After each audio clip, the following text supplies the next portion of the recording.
Vamos abrir as Escrituras no Evangelho segundo João, capítulo de número 5, a partir do versículo de número 16. Diz assim o texto: Por essa razão, os judeus perseguiam a Jesus e tentavam matá-lo, pois ele estava fazendo essas coisas durante o sábado.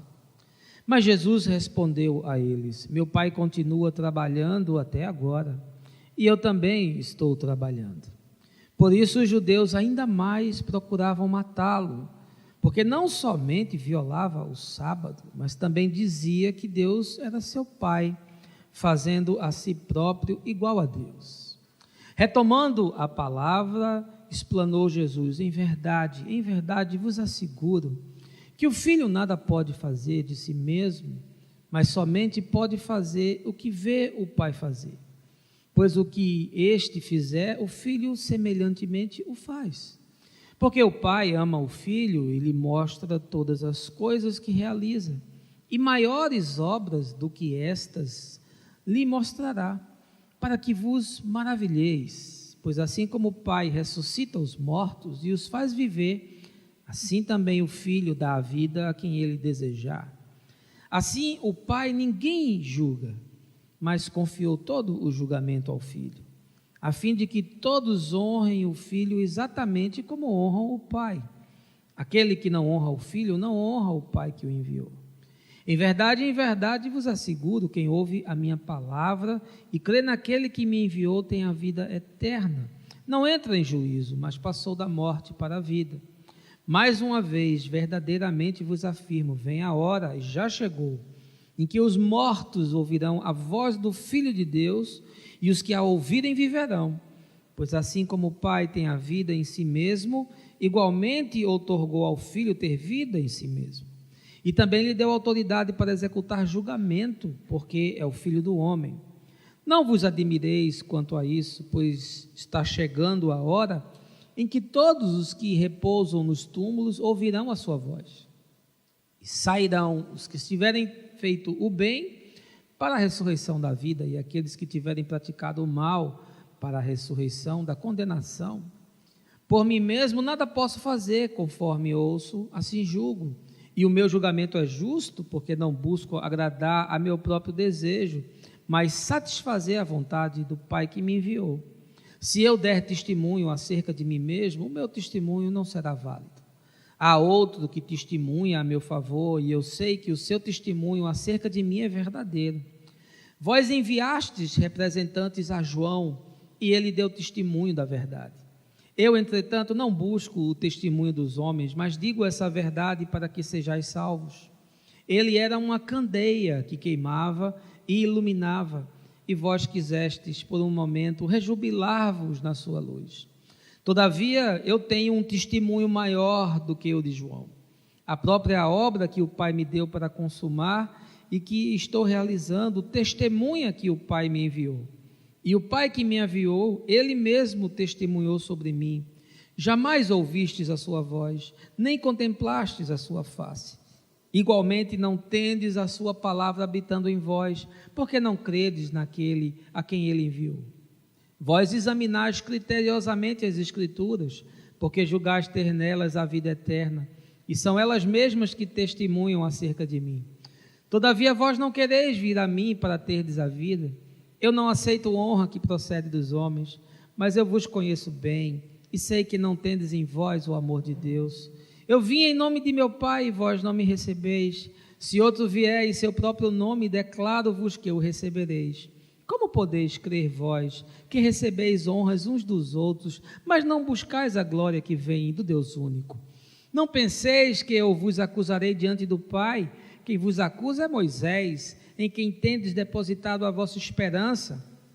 Todavia, se de fato cresceis em Moisés, de igual modo haverias de crer em mim, pois foi a meu respeito que ele escreveu. Mas se não credes em seus escritos, como crereis em minhas palavras?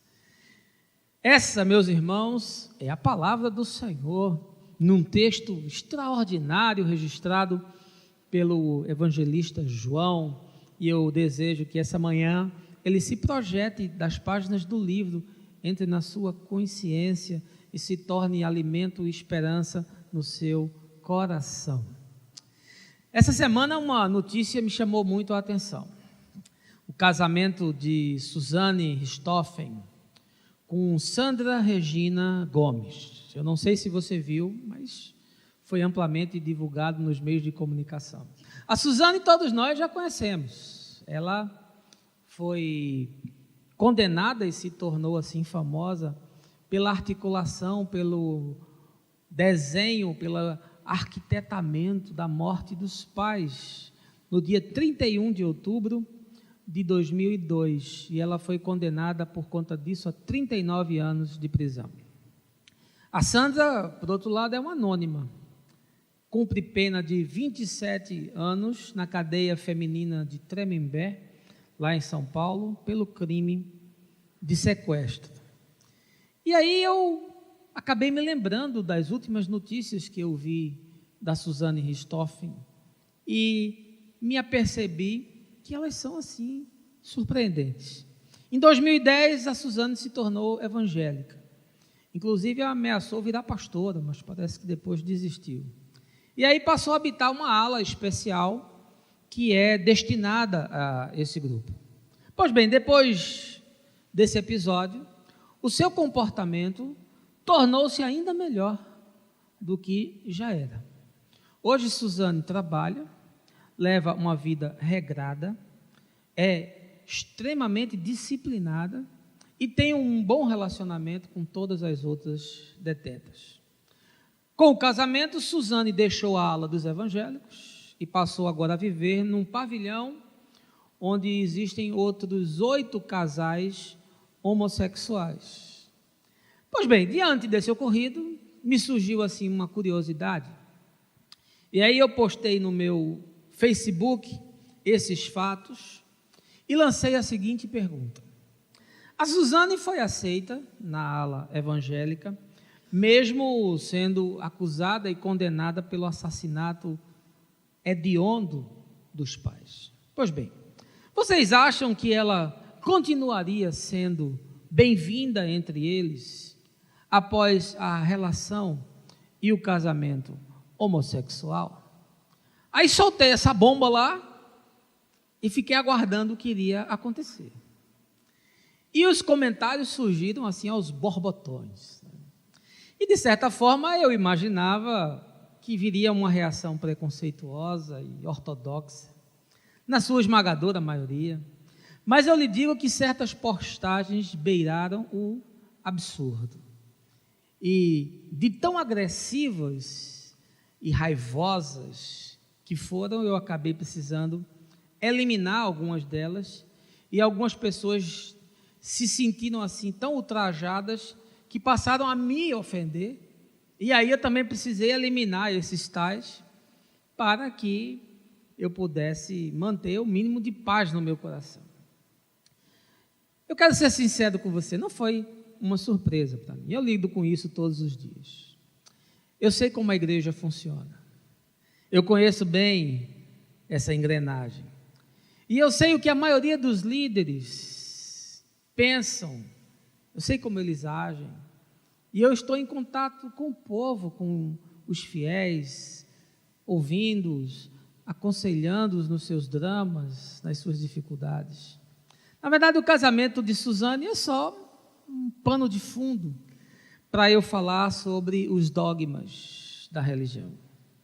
Porque esse é um caso onde facilmente a gente percebe a arrogância, o fundamentalismo, as concepções doutrinárias perversas, uma aridez de alma, uma profunda superficialidade de entendimento, as distorções grotescas dos códigos sagrados e por aí vai. O dogma religioso é responsável por um trinômio que eu considero extremamente perigoso na elaboração da fé, que é a fuga da razão, a não refutação e a pena de exclusão. O dogma torna crível o impensável, faz palatável o absurdo, estabelece o paradigma do é porque é. Além disso, ele impede o questionamento, ele amputa a dúvida, ele exclui a antítese, ele torna o pensamento daltônico. E, finalmente, o dogma é monolítico, ele não suporta a pluralidade, ele não consegue conviver com a divergência, com a diferença. Ele elimina o que não é serializado, o que não é padronizado. E essa manhã, utilizando esse texto de João capítulo 5, no qual estão presentes todas as implicações e desdobramentos dos dogmas de Israel, eu queria lhe fazer um convite sincero, honesto, corajoso, para você analisar as suas próprias práticas e as suas próprias crenças, e a partir disso você, quem sabe, reescrever uma história nova com Deus no chão da vida. Mas para tal, eu não quero avançar sem convidá-lo a um instante de oração. Baixe a sua cabeça, feche os seus olhos. Nós estamos vivendo nesse tempo, Senhor, do culto à forma. Nós estamos vivendo nesse tempo da tirania à liturgia oca. Nós vivemos nessa igreja de mentes vazias, de almas secas. E em meio a tudo isso, nós temos a esperança de uma chuva seródia do Teu Espírito, que nos renove e nos tire dos nossos túmulos, Senhor, para que possamos ser gente do bem, gente boa de Deus, fazendo coisas de Deus, em meio a essa sociedade que agoniza diante dos nossos olhos. Essa manhã eu te peço que essa palavra venha alargar entendimentos e venha, sobretudo, nos chamar à responsabilidade de encarnarmos o Evangelho no cotidiano dos nossos dias. Assim eu te peço, Senhor, com perdão dos nossos pecados, no nome de Jesus. Amém. Quero lhe convidar a entrar no Templo de Jerusalém e fazer parte dessa cena, para que você compreenda todas as implicações que estão presentes nesse texto. Só é possível você entender essa perícope que eu li, esse capítulo que eu li, que vai dos versos 16 até o 47, se você antes compreender o que acontece nos versos de 1 a 15, que contam uma outra história, da qual essa história que eu li é consequência. Portanto, eu queria apenas narrar para você o início do capítulo 5 de João, um texto que eu já preguei, que narra a história do aleijado do tanque de Betesda. Para você relembrar, esse aleijado é um homem que está há 38 anos numa casa que tem 5 alpendres e está apinhada de gente enferma, de cegos, de surdos, de aleijados, de pessoas com todo tipo de deficiência. E essa casa ficava a cerca de 3,5 km fora da cidade de Jerusalém. Era um exílio final daqueles que tinham qualquer tipo de deformidade ou problema irrecuperável. O tanque de Betesda era um lugar de agonia, de morte, de sofrimento, um lugar de angústia, de choro e de ranger de dentes. Quem ia para Betesda ia com atestado de que os seus dias estavam terminados. Naquele lugar, todavia, se desenvolveu uma crendice, por ele ter um tanque no seu entorno, de que quando essas águas eram agitadas, era um anjo que fazia esse movimento e aquele que pulasse dentro do tanque ficaria curado. Era uma crendice, como tantas são as crendices que acompanham a religião, e por conta disso ele havia se tornado um lugar famoso.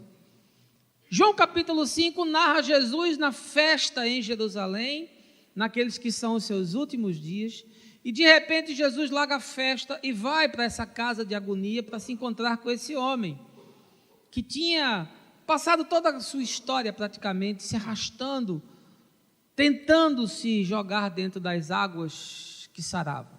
E o encontro de Jesus com esse homem é um encontro definitivo. Jesus escaneia a sua alma, Jesus lê todas as suas dores, e Jesus lhe faz uma pergunta intrigante, se ele quer ser curado, e ele, por ter já encarnado essa enfermidade, já fazer parte da sua história, diz que não há ninguém que o jogue no tanque, e Jesus percebe que ele já havia abraçado a dor como existência diária, e diz para ele: olha, levante-se, pegue o seu leito e ande, e nunca mais você voltará a esse lugar. E assim aconteceu. Agora, o texto que eu li é a consequência desse milagre, desse homem que agoniza vivendo, desse homem que se arrasta na existência de todas as formas e de todos os modos, porque o seu aleijão já não é mais só físico, mas é um aleijão também espiritual e emocional. E aí, Jesus liberta esse homem, e uma contenda surge. Por quê? Porque ele fez essa cura no dia de sábado. Portanto, o texto que nós lemos é uma apologética de Jesus, é uma defesa de Jesus, dele ter feito o que fez e dele agir como ele age. Porque se levanta uma questão extraordinária em função dele ter curado um aleijado no dia de sábado. Depois de Jesus haver curado esse homem, Jesus saiu do templo. E depois de um certo tempo, ele voltou novamente. E aí esse que estava se arrastando pela vida, foi chamado pelos fariseus e foi inquirido: olha, que negócio é esse de você andar dia de sábado? Você pode andar qualquer dia, mano, você pode andar no domingo, na quinta, na quarta, menos no sábado você tem que continuar sendo aleijado. E ele disse: olha, não tem nada a ver com isso não, rapaz, eu estava lá, no meu sofrimento, no meu desespero, na minha agonia de alma. Esse homem chegou, falou comigo, mandou levantar e disse que eu andasse, e eu andei. Mas quem foi que fez esse negócio? Quem foi? Foi você? Não, não foi você. Foi você? Não, não fui eu.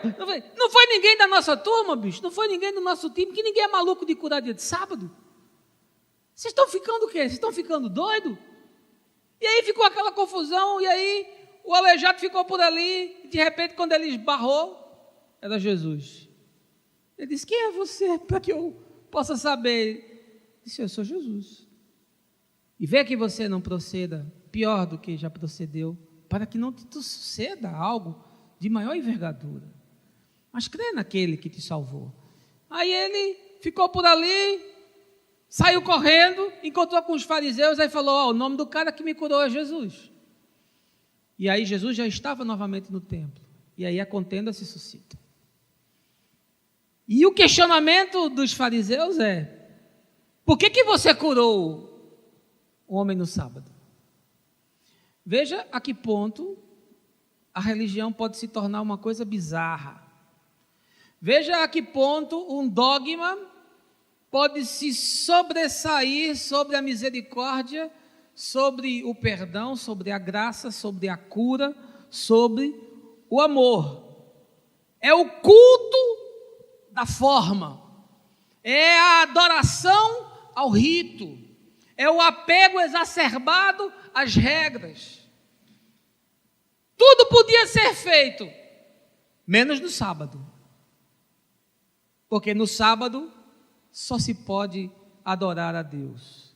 Ora, e a cura não é um ato de adoração a Deus? E que expressão maior de adoração pode haver se não curar aquele que está em desespero? E aí Jesus passa esses versículos que nós lemos o tempo inteiro, defendendo o fato de que ele se apiedou do homem, de que ele teve compaixão do homem, por ele estar sofrendo. Nós somos essa geração de religiosos que aceita a assassina, convivendo e estando entre nós, mas não suporta o fato dela ter uma relação homossexual. Nós engolimos o camelo e nos engasgamos com o mosquito.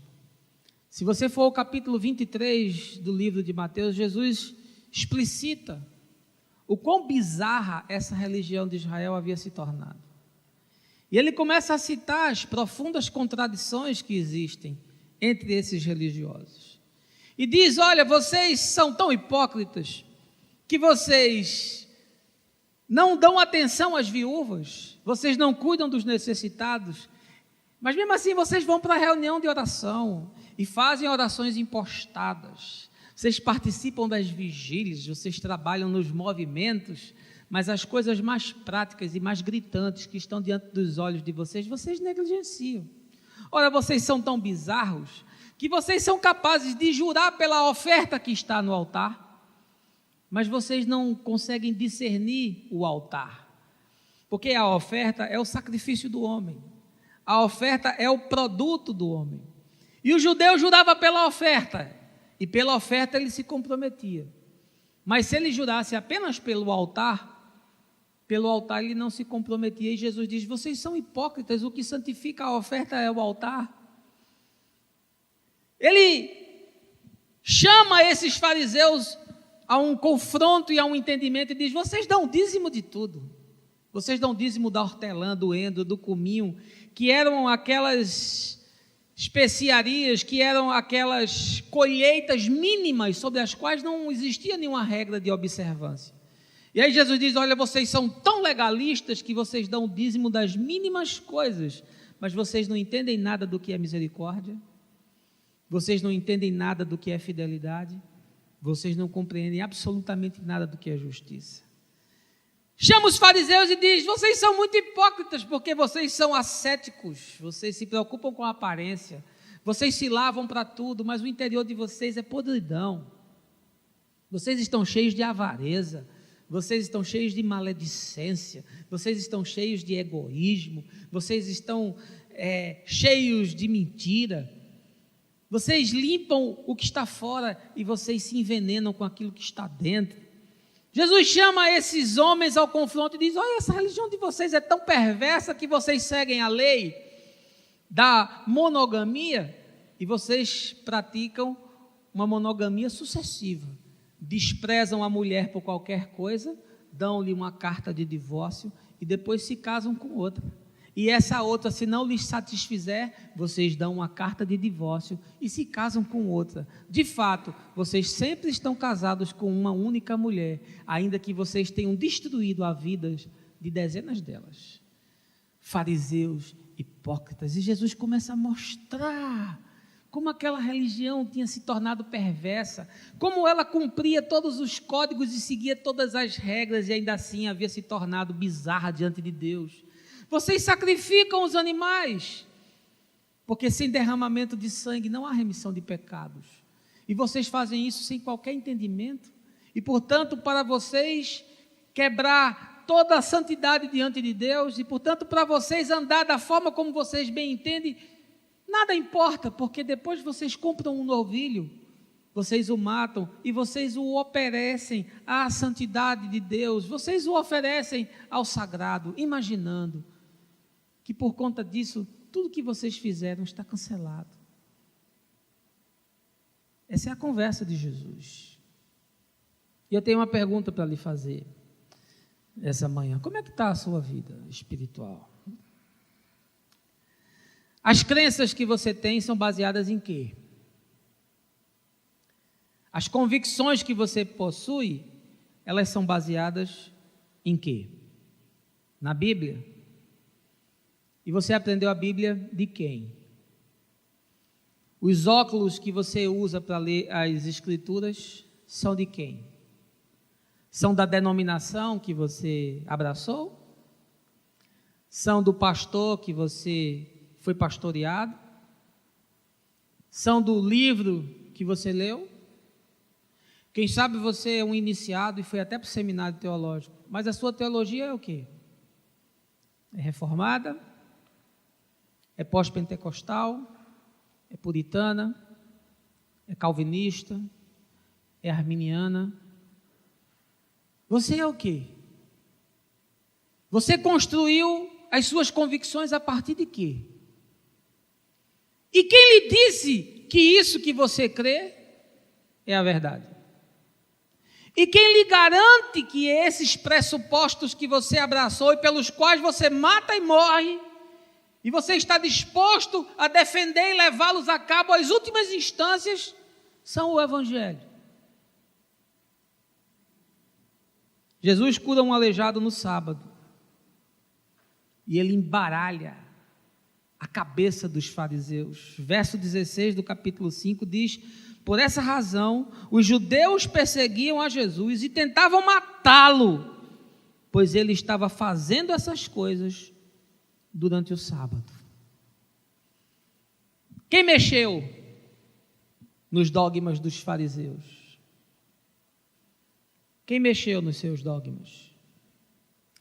Eu queria lhe dar essa manhã alguns instrumentos para você construir uma fé sadia, uma espiritualidade consequente. Eu queria lhe dar alguns instrumentos para você parar de ler com os olhos do outro. Eu queria lhe dar alguns instrumentos para você não ser um filho da sua denominação e deixar de ser um filho do Evangelho.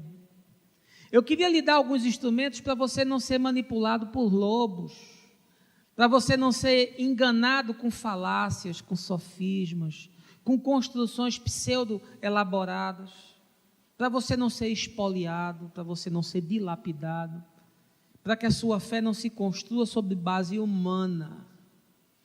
Se você é honesto o suficiente e sincero o suficiente para essa manhã reconhecer que talvez você tenha construído a sua espiritualidade fundamentada numa série de dogmas que nada tem a ver com Jesus, talvez essa mensagem seja para você. E eu queria lhe trazer, a partir do texto, como sempre faço, porque a mensagem é expositiva, 4 princípios que podem lhe ajudar de hoje em diante a você jamais ser enganado, para que a luz de Deus entre no seu coração e lhe traga revelação e consciência da verdade. A primeira coisa que eu quero lhe dizer, diante desse contexto que eu explanei, que Jesus nos ensina, é que a dogmatização impede a revelação e obscurece o entendimento. Veja aí os versos 45 e 46. Não penseis que eu vos acusarei diante do Pai. Quem vos acusa é Moisés, em quem tendes depositado a vossa esperança. Todavia, se de fato cresces em Moisés, de igual modo haverias de crer em mim, pois foi a meu respeito que ele escreveu. Sabe o que acontecia aqui? É que esse preceito da lei de Moisés havia se tornado maior do que o preceito que é inegociável de fazer o bem e de amar aquele que sofre.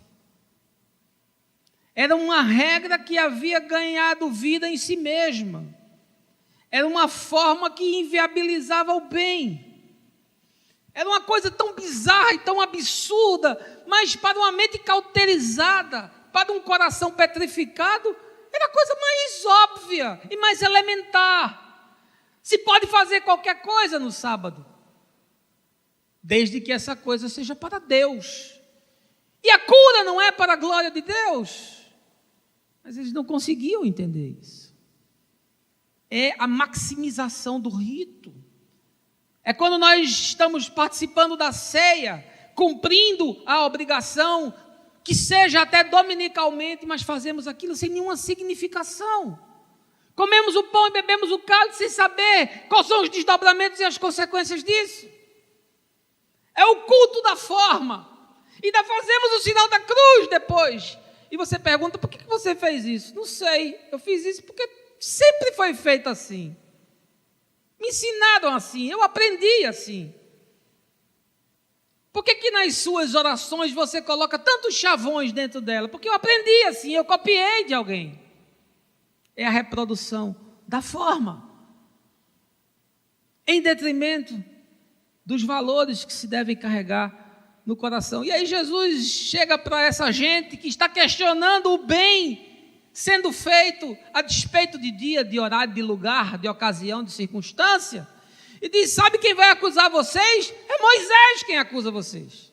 Não sou eu quem acuso vocês. É a própria lei que vocês abraçaram e dizem seguir. Porque se vocês acreditassem em Moisés, certamente vocês acreditariam em mim, porque Moisés fala ao meu respeito. Toda a lei aponta para Jesus. Quando eu disse recentemente que o Evangelho começa em Gênesis, eu notei alguns com um aspecto de estupefação. Você pensa que o Evangelho começa em Mateus? Ora, o Evangelho começa em Gênesis e está distribuído por todo o Velho Testamento e vai até o Apocalipse, porque em toda a Escritura Jesus está presente. Aliás, o apóstolo Paulo diz: tudo foi feito por intermédio dele, e sem ele, nada do que foi feito se fez. Paulo chega ao ponto de falar em Gálatas 3 que a lei é um tutor, a lei é um mentor, a lei existe para ser coaching, para que eu e você possamos entender a respeito de Jesus. E aí o próprio Senhor diz: olha, se vocês acreditassem em Moisés, seria fácil vocês me enxergarem e me entenderem, mas o dogma impede vocês de terem a revelação, porque o dogma cega o entendimento. Olha, meus irmãos, eu tenho visto posicionamentos de alguns que chega a ser coisa grotesca. Eu vejo algumas posições assumidas, gente defendendo coisas que não enxergam um palmo à frente do nariz. Gente falando, por exemplo, sobre homossexualidade, que foi o exemplo que eu trouxe hoje para fazer a ponte, sem ter nenhum entendimento do que a Bíblia chama de homossexualidade. Falando do sodomita, sem ter nenhum entendimento do que é o sodomita. E brigando e matando e morrendo por esse dogma estabelecido, sem ter nenhuma convicção do que está dizendo. Porque ouviu alguém ensinar. Porque Silas Malafaia é o defensor da moral dos bons costumes, e como Silas tem uma boa oratória e um pseudo conhecimento, ele consegue envolver centenas de milhares e milhões de pessoas. E você pergunta: a sua doutrina é sua? É de Silas ou é de Jesus? E as pessoas ficam sem saber responder, porque o dogma obscurece o entendimento. Qual era o símbolo mais forte que havia na lei? O símbolo mais forte da lei é que precisava haver derramamento de sangue para haver remissão de pecados. Na lei inteira você vai encontrar isso. Você vai encontrar em Abraão isso, você vai encontrar isso em Moisés, você vai encontrar isso distribuído no Pentateuco inteiro, que precisa haver sacrifício para haver remissão de pecados. E Jesus está dizendo: se vocês entendessem Moisés, vocês certamente discerniriam que eu sou o Cordeiro de Deus que tiro o pecado do mundo. João Batista compreendeu, porque ele não vivia preso aos ritos e aos dogmas de Israel. Ele olhou, ele facilmente discerniu. Quando eu disse: vai e diz a João, os enfermos estão sendo curados, os leprosos estão sendo limpos, os endemoniados estão sendo libertos, e bem-aventurado é aquele que não achar em mim nenhum motivo de escândalo. E ele rapidamente compreendeu. Mas o dogma cega as pessoas. Eu vejo gente inteligente, eu vejo gente culta, eu vejo pessoas capazes, com procedimentos inaceitáveis, com posturas de uma ortodoxia que se torna violenta e agressiva. E, em nome de Deus, tomam decisões que vão contra o Espírito de Jesus e contra o Espírito do Evangelho. Olha, uma citação da Annas Nin, que é uma autora francesa, que diz assim: nós não vemos as coisas como elas são, mas como nós somos. Eu quero lhe dizer que há duas formas de você ver o mundo: a forma de Jesus e a sua própria forma. E a sua própria forma pode ser, inclusive, uma consequência da religião na sua vida. Você pode estar com os olhos da religião, com dogmas que foram calcificados na sua alma, e que você acha que é assim, porque você aprendeu assim. Mas eu quero lhe dizer essa manhã, que o fato de você ter aprendido assim, não quer dizer que isso seja verdade. Aliás, talvez fosse bom você ter a coragem de repensar aquilo que você diz acreditar, porque talvez você esteja acreditando em algo que tem tudo a ver com a religião, mas que não tem nada a ver com o Evangelho, porque o dogma obscurece o entendimento e cega você para a verdade. A segunda coisa que eu quero lhe dizer que o texto nos ensina é que toda teologia é uma construção humana, temporal e circunstancial.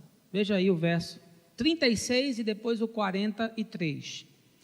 Todavia eu tenho um testemunho maior do que o de João, A própria obra que o Pai me deu para consumar e que estou realizando testemunha que o Pai me enviou. Verso 43. Eu vim em nome de meu Pai, e vós não me recebeis. Se outro vier em seu próprio nome, declaro-vos que o recebereis. Quem é o João da sua vida? Quem é que ministra e você ouve? Quem é que fala e você atende? Quem é que prega e você acredita?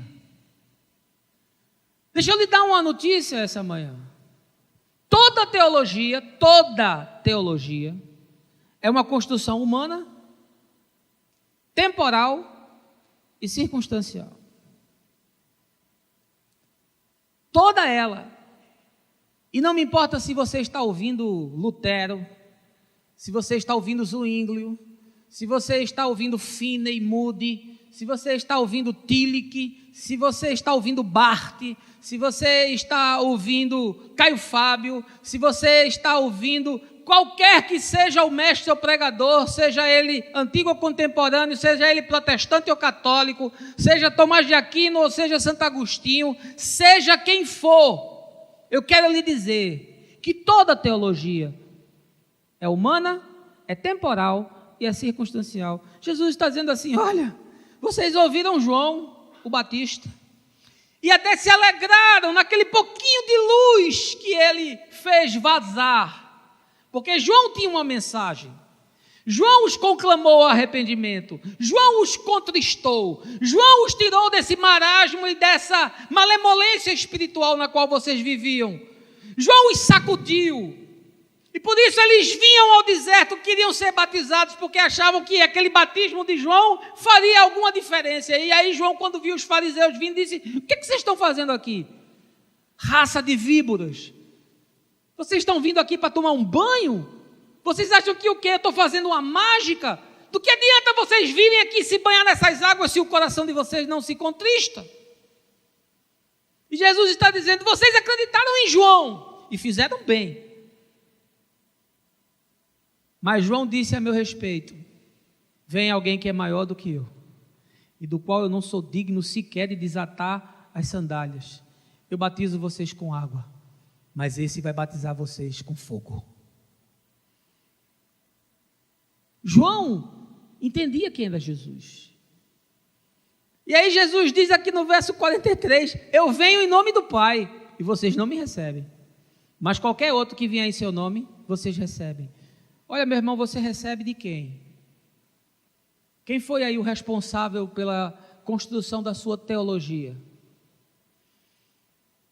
Quem pode ser responsabilizado pelas crenças e convicções que você amontoou, costurou e formou e pelas quais você vive?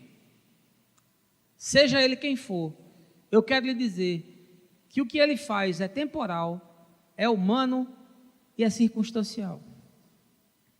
Aliás, teologia já é uma coisa ofensiva, porque eu só posso conceber teologia do ponto de vista filosófico, porque teologia é o saber a respeito de Deus, e como eu só posso saber a respeito de Deus o que Deus revela, qualquer tentativa de fazer teologia é absurdo. Teologia é a disciplina de Deus, teologia é o escrutínio de Deus, teologia é uma averiguação sobre Deus, teologia é um experimento de Deus e, portanto, teologia é absurdo. O teólogo é o mensageiro do absurdo. Se assim for, a sua mensagem pode talvez até ser ouvida, porque ele está especulando sobre o que ele não sabe e o que ele não conhece.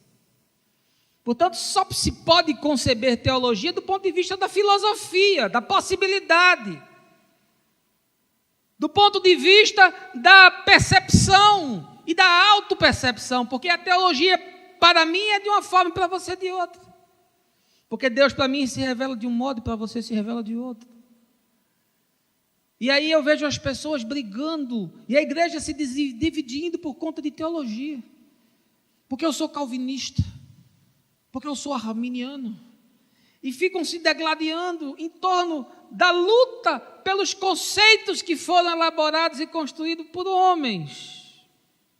Meu irmão, por favor, Jesus está nos chamando a vir a Ele. O apóstolo Paulo, quando esteve em Jerusalém, diante das autoridades do clero, diante dos líderes do Vaticano espiritual, disse: olha, o evangelho que eu não aprendi de homem, não. Eu não aprendi lendo a Torá, não. Aliás, eu li a Torá mais do que vocês tudinho.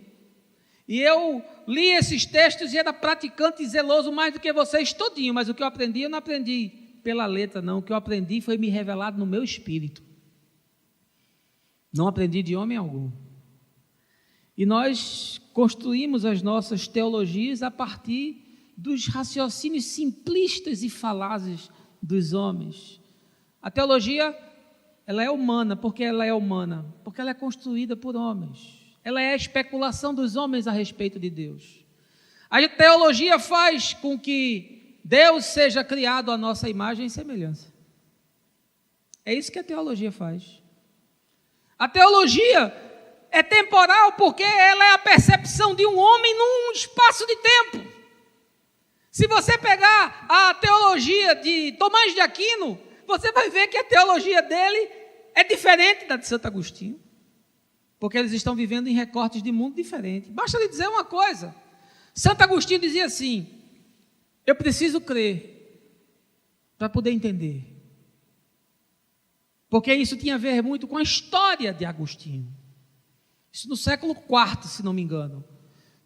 No século XIII, vem Tomás de Aquino. E aí Tomás de Aquino diz assim: eu preciso entender para poder crer. E se você se deparar com essas duas coisas, você vai dizer: mas há uma contradição entre eles. Um diz que precisa crer para entender, o outro diz que precisa entender para quê? E eu lhe digo: não há contradição nenhuma. Porque a teologia, ela é temporal. A teologia, ela tem a ver com um recorte de mundo. Ela tem a ver com uma época, ela tem a ver com uma leitura. Ela tem a ver com um estado das coisas. E ela é construída em mim a partir desses espaços que existem. A partir dessas idiosincrasias que eu possuo. Eu leio os fatos diferente da forma como você lê, porque eu tenho um viés que eu carrego, que talvez você não carregue. E a teologia é circunstancial, porque dependendo da situação de mundo, a teologia vai estar influenciada por aquilo. Um teólogo que viveu debaixo de uma situação de repressão, de escravidão, vai escrever de uma forma totalmente diferente de um teólogo que viveu num momento de paz, numa sociedade mais justa. Porque a teologia, ela é circunstancial. Ela depende da situação de mundo naquele momento e ela depende da situação de quem a concebe naquele momento. Veja que a profecia de Isaías e a profecia de Jeremias são completamente diferentes. Se você for estudar esses dois profetas, que talvez sejam os dois ícones em termos do profetismo do Velho Testamento, você vai ver que eles são completamente diferentes. Porque um é um profeta da corte, o outro é um profeta do povo. Um tem uma formação, digamos assim, um conhecimento formal, é um homem da nobreza, o homem é um homem simples, é um homem que cresce nas escolas de profeta, então a profecia deles é completamente diferente. E aí a minha pergunta para você é: quem foi que influenciou a tua teologia? Como é que se construiu o teu saber a respeito do sagrado? E mais do que isso, quem é que garante que o que você diz que é a verdade é a verdade? Quem é que te garante que aquilo que você abraçou como princípio e como valor para a sua vida é o Evangelho? Quem garante a você isso? O quanto que você buscou, o quanto que você estudou, o quanto que você se aprofundou, o quanto que Deus lhe revelou. Não é revelar a Paul Tillich, não, é revelar a você. A você. Porque Deus quer falar com você, sem intermediários. Agora, talvez você me pergunte: como é que eu separo o essencial do periférico? Ah, é fácil. Jesus está dizendo assim: qualquer um que vai e fale para vocês, vocês aceitam. Agora eu venho e quero falar com vocês e vocês não me ouvem. Mas não é verdade? Aí vem um pastor, não sei das quantas aí, famoso, aí faz um evento aí vai todo mundo. Aí vai a crentaiada todinha, vai lá, e ouve o que o cara diz, o cara fala um bocado de baboseira e você diz amém, aleluia. Feito Belém falou ainda agora aqui, né? It's raining man, aleluia. Aí Belém ouviu aleluia, disse, é de Deus. Mas aí a música diz, está chovendo homem, e você dizendo aleluia.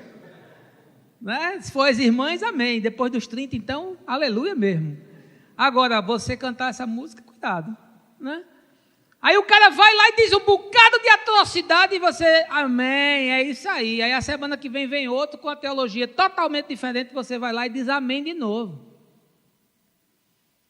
Porque você não quer ir a Jesus. Porque você não quer se debruçar aos pés de Jesus, como fez Maria. Porque você não quer pegar a Escritura, abrir, para que o Espírito ensine e mostre a você qual é o caminho. Ah, isso é perigoso. E como é que eu separo o essencial do periférico? Ah, você quer estudar isso aqui? Que bom. Mas o problema é que a teologia se tornou um saber isolado. Os teólogos acham que acharam a pedra filosofal. Os seminaristas acham que o seminário é o centro de saber do mundo, da humanidade. Que tristeza, que derrota. No mundo onde tudo se conecta, a teologia não quer se conectar com nada.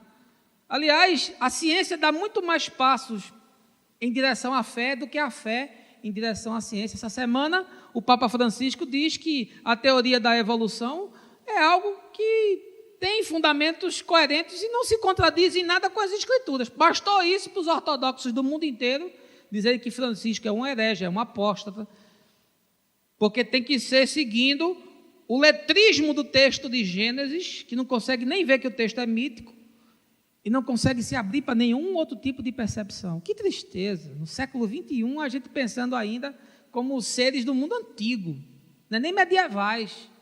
Como é que eu separo? Para você separar, você tem que ler o texto do ponto de vista de uma análise cuidadosa da cultura, da política, da economia, da religião, da cosmovisão, da psicologia, da filosofia, da sociologia, da antropologia. Ou seja, o conhecimento, para ser construído, tem que ser pluridisciplinar. Você tem que olhar em várias direções para você conseguir ter a percepção correta. Porque esse texto aqui foi escrito, meu irmão, esse que eu li aqui há 2000 anos. Num mundo diferente do seu, numa cultura diferente da sua, para um povo diferente do seu, num momento de mundo completamente diferente do seu, e portanto eu não posso ler isso aqui e teologizar sobre isso sem considerar todas essas coisas, sobre o risco de estar construindo doutrinas perversas. Aí agora você começou a entender, talvez, porque tanta doutrina bizarra, absurda e perversa, porque é feita essa leitura totalmente desconectada do todo. E Jesus diz, eu venho em meu nome, e vocês não me aceitam, mas vocês aceitam um João qualquer que venha, ainda que radie um pouco de luz, mas a luz dele é a luz de um candeeiro, e eu sou a luz que ilumina a todos os homens. Esse é o convite de Jesus. Você quer ter uma espiritualidade equilibrada e sadia? Saiba disso, separe isso aí no seu coração e na sua mente. Em terceiro lugar, eu quero lhe dizer que Jesus é a única chave de interpretação das Escrituras. Veja aí os versos 39 e 40. Diz assim o texto: vós examinais criteriosamente as Escrituras, porque julgais ter nelas a vida eterna, e são elas mesmas que testemunham acerca de mim. Todavia, vós não quereis vir a mim para terdes vida. O texto é tão claro, o texto é tão elucidativo. E Jesus diz, olha, vocês são examinadores de códigos, vocês são estudiosos de letras, vocês são guardadores do livro sagrado, E vocês dizem que vivem pelo que está no livro. E é o livro quem testemunha a meu respeito. Mas vocês não querem vir a mim para que o livro ganhe o seu verdadeiro significado. Ah, meu irmão. Como eu conheço estudiosos do livro. Como eu conheço teóricos do livro. Tem gente que é doutor em religião.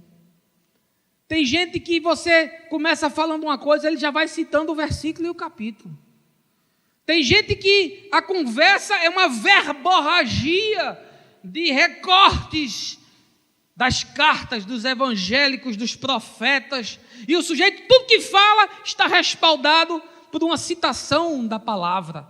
E ainda diz assim, olha, isso tem base bíblica, sobre a qual pode se construir ou não alguma coisa. Que tristeza ver que esses que são examinadores do código, que são apaixonados pelo verbo que está no texto, mas não o verbo que se materializa na vida. E Jesus diz para os judeus que estão questionando, estão criticando, estão analisando o milagre que foi feito no dia de sábado. Jesus está conversando com essa gente, dizendo, olha, vocês examinam as Escrituras, porque vocês dizem que é através delas que vocês vão chegar até a vida eterna. E são elas mesmas que apontam para mim, mas vocês não querem que eu possa significar o texto para que vocês compreendam.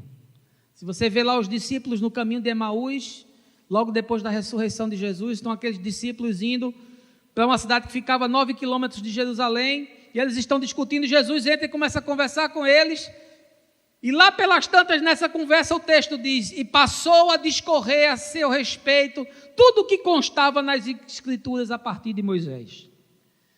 Jesus começou a mostrar, eu vou mostrar para vocês, que essas Escrituras só ganham algum significado se eu entrar nelas. Eu acho maravilhoso aquele texto de Jesus na sinagoga, em que ele abre o rolho do profeta Isaías, capítulo 61, e vai fazer a leitura daquela manhã.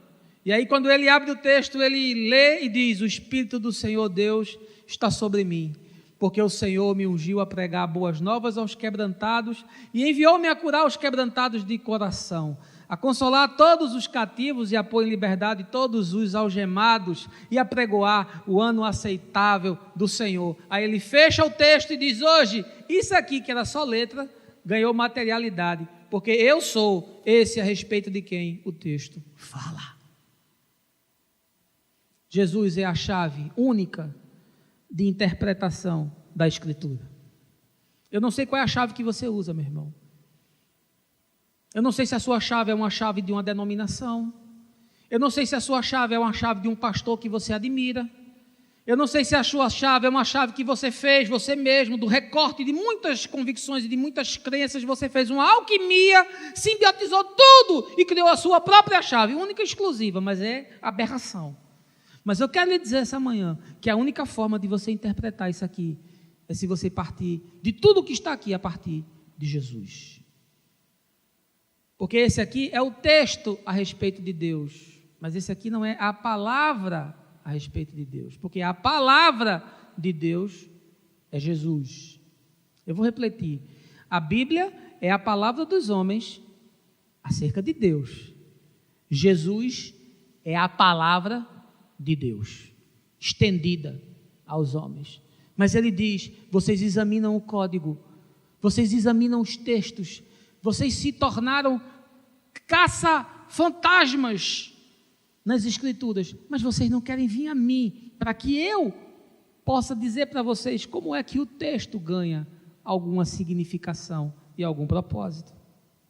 Ah, meus irmãos, os evangélicos são hoje possuidores de uma doença que eu chamo de bibliolatria. A Bíblia é a Nossa Senhora dos evangélicos.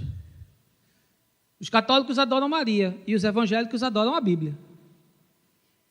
Qualquer coisa que você venha trazer sobre a Bíblia se torna motivo de morte ou de vida, porque é o dogma. Porque Isso aqui é todo o conselho de Deus. Imagina, eu encerrar Deus dentro de um texto.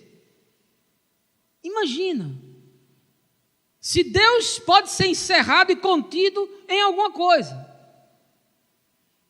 Imagina o texto ser inerrante. Ou seja, ele não possui nenhum tipo de erro. Aí você vai analisar o texto, você vê centenas de erros históricos, numéricos, geográficos, de toda sorte, narrativas. Como é que você defende o indefensável? Mas nós nos tornamos bibliólatras, porque nós amamos mais o texto do que nós amamos a Jesus. Essa é a verdade. Mas eu quero lhe dizer uma coisa essa manhã. Jesus disse que era maior do que o sábado, que o sábado havia sido feito para o homem, não o homem para o sábado. E eu quero lhe dizer hoje que Jesus também disse que era maior do que o tempo. E para seu governo, Jesus também é maior do que a Bíblia. Jesus é maior do que a Bíblia. O escritor de Hebreus diz que o texto, em muitas das suas porções, caducou. Diz que o texto, em muitas das suas porções, era apenas uma sombra, era apenas um arquétipo. Ele projetava para algo, ele apontava para algo, mas quando esse algo se manifestou, esse texto caducou, meus irmãos. Porque o texto que é inspirado sobrevive, mas tem um texto que está expirado.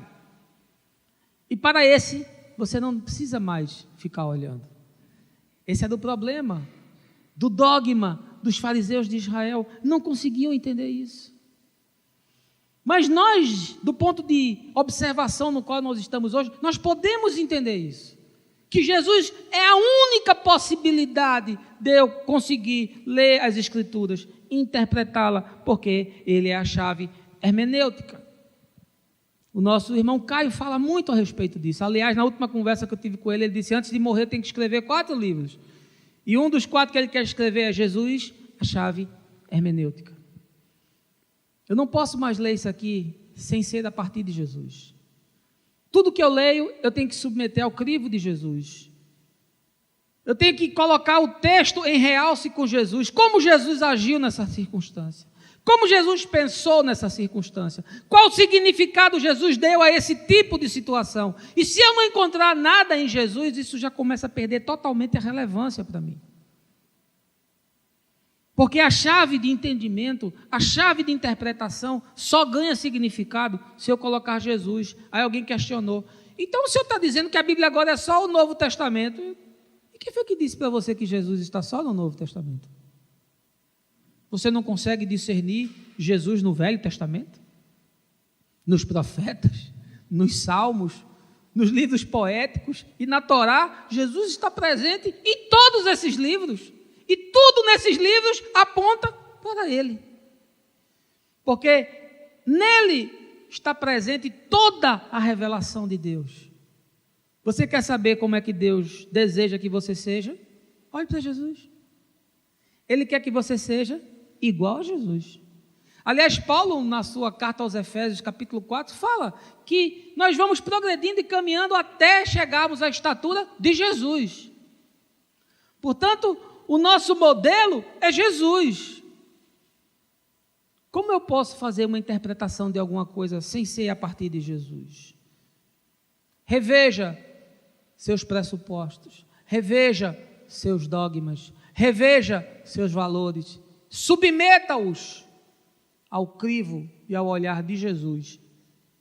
E talvez boa parte deles não sobreviva. E em último lugar, eu quero lhe dizer que o texto precisa encarnar em mim para ganhar algum significado. Veja aí versos 37 e 38. E o Pai que me enviou, Ele mesmo testemunhou sobre mim. Jamais ouvistes a sua voz, nem contemplastes a sua face. Igualmente não tendes a sua palavra habitando em vós, porque não credes naquele a quem Ele enviou. Esse texto é muito forte, meu irmão. Esse texto aqui eu poderia escrever livros sobre ele. Sobre esse texto aqui eu podia passar 6 meses pregando para vocês. 2 únicos versículos que apontam para nos ensinar que o texto só ganha significado se ele encarnar em mim. Sabe por que eu estou lhe dizendo isso? Porque você pode gravar todos os conteúdos. Você pode decorar todas as passagens. Você pode compreender todas as teorias. Você pode abraçar a sistemática que seja considerada mais avançada. Mas ainda assim, isso não vai ter qualquer proveito na sua existência. Porque o verbo só se torna carne se sair da mente e descer para os pés. Vou repetir. O verbo só se torna carne se sair da mente e descer para os pés. Sabe o que o apóstolo Paulo fala lá em Romanos 10? Quão formosos são os pés dos que anunciam a salvação. Sabe o que Paulo está dizendo? Ele está falando no contexto de como serão enviados se não há quem pregue. Ele está falando no contexto da evangelização.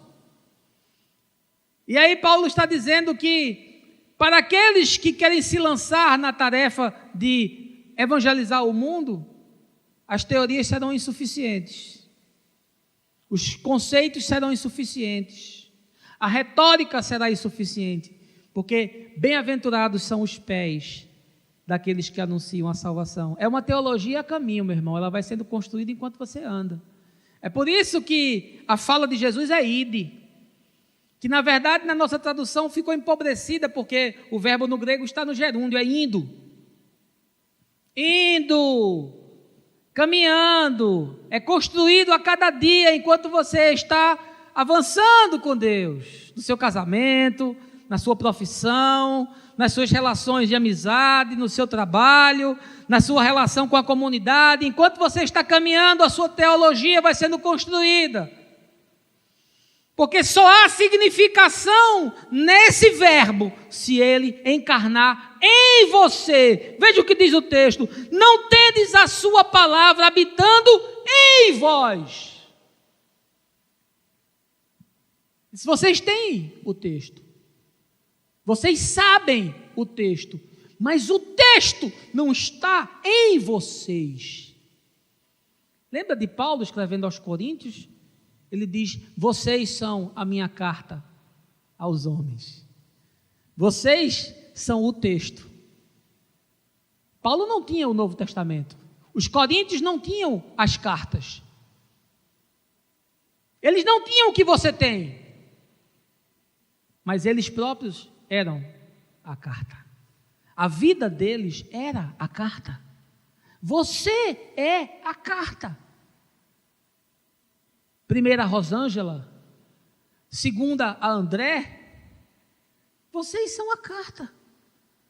O que adianta você conhecer estas cartas se os valores, os princípios e os conteúdos jamais encarnaram em você, jamais se apegaram ao seu coração, jamais se apegaram à sua consciência, jamais se materializaram em ações consequentes e propositivas no chão da vida? O que adianta?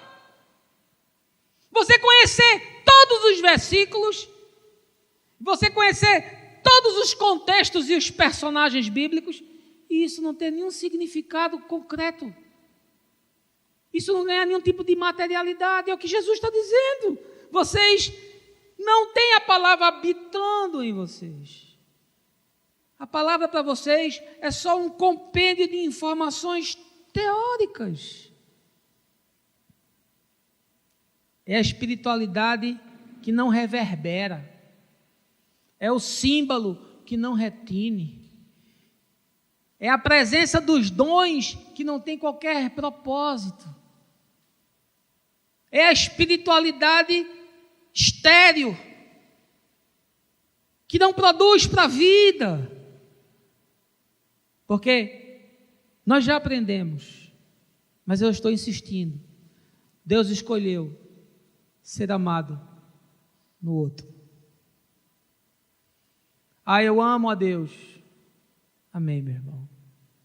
Me mostre a sua fé sem as suas obras, que eu com as minhas obras lhe mostrarei a minha fé. E eu quero dizer que o versículo de Tiago não é contraditório, não. Aliás, o Lutero não queria nem que Tiago entrasse no novo cânon. Não sei se você sabe disso. Porque ele tinha problema com esse texto. Mas Tiago não está falando da fé salvífica, não. Tiago está falando de um tipo de fé que se põe na operação do cotidiano. Tiago está teologizando sobre o viver que está no caminho. E aí ele diz, essa fé que não tem obras, não se aproveita para coisa nenhuma. Quem sabe você foi um frequentador assíduo de escola dominical. Quem sabe você fez catecismo e você estudou didaquê. Quem sabe você é um frequentador de cultos e de reuniões, de vigílias, de oração, e você decorou todos os códigos. Quem sabe, inclusive, você até foi para o seminário teológico. Um estudo mais aprofundado, você tem um nível elevado. Mas é tudo código, é tudo verbo, é tudo letra, que não encarna, que não ganha vida. O texto nunca sai de dentro do livro para se tornar materialidade solidária, generosa, comprometida, quebrantada, apaixonada.